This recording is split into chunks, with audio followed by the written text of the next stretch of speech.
Hello, this is Julius from Basic Financials. I'm going to talk a bit about wills, or to be more exact, not having a will.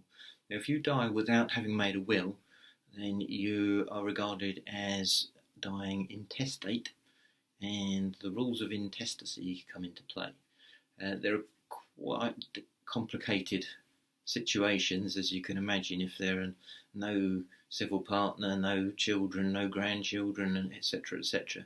But I'll just give you a brief guide to what happens in most situations. There's quite a lot of information, if you need more, on Citizens Advice Bureau online. They've got quite a lot of detail if you need to go any further. Now, so let's say you've died without a will. If you have a married partner or a partner with a civil partnership, so it's being basically done in court, it's agreed, then that civil partner would inherit everything if there are no children. Now, if there are children, the civil partner or your married partner would receive up to £250,000 plus your personal possessions, like so if you've got jewellery and furniture and things like that. And they would also get half of the value of anything over £250,000. And now the children would then get the rest in equal shares if there are more than one children. And children also includes adopted children and stepchildren. So I think that's probably clear. If there was no civil partner and no children, then you go to grandchildren and great-grandchildren. Now, an important thing to say is that if a property, say you own a house together, you might own that as, there are two ways of owning a house. You could own it as tenants in common, which effectively means that one partner owns one bit and the other partner owns the other bit, so it's two separate ownerships. Or you could be joint tenants, where everybody owns everything. So you both own the whole thing jointly. Now, if you own it jointly, so you're tenants in common, joint tenants, then the survivor would automatically inherit when their partner dies. So in that case, the value of the property wouldn't fall into the valuation when looking at the rules of intestacy. It would form part of the value for looking at inheritance tax, but that's a different matter. This is just talking about the rules of intestacy. So if you died owning a house worth £300,000, and it was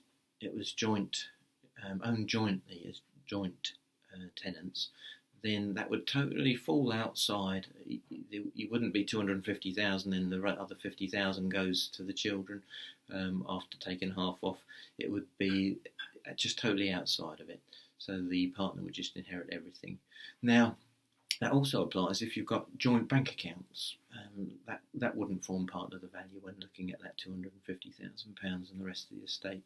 Any joint bank account or savings account would go automatically to the survivor. Okay, so that's important to consider. Now, the other important thing is if you are not married or in a civil partnership, then you can't inherit. So if you're living with somebody, you might have been living with somebody for 25 years and very happily what you regard as couples, but if you're not legally bound together by civil partnership or marriage, then for the rules of intestacy, you can't inherit. So it could be very important, if you haven't got a will, if those situations aren't what you want to happen, then it would be a good idea to make a will. Now, there are situations where things can be rearranged. So if everybody agreed, so somebody's died intestate, and all the people who would inherit under the laws of intestacy, if they all agree if you do it within 2 years, you can apply to the court to have things distributed in a different way to the laws of intestacy, but everyone must agree to it. Now, there's also another option where if somebody legitimately feels like they should be financially helped from the estate of somebody who's died intestate for some reason. Maybe, for example, if you've been living with someone for 25 years, but you haven't been legally married or civil partnership, then you might be able to claim to the court that you should be helped out financially from the estate, and the court will then decide. So that's something you can do. Again, you should do that within 2 years, and I would recommend you get legal advice if doing anything like that. Okay, so that's that. There's something else I wanted to say. This cropped up the other day. I heard that there are charities out there who will, I don't like to say prey on older people, but it can happen.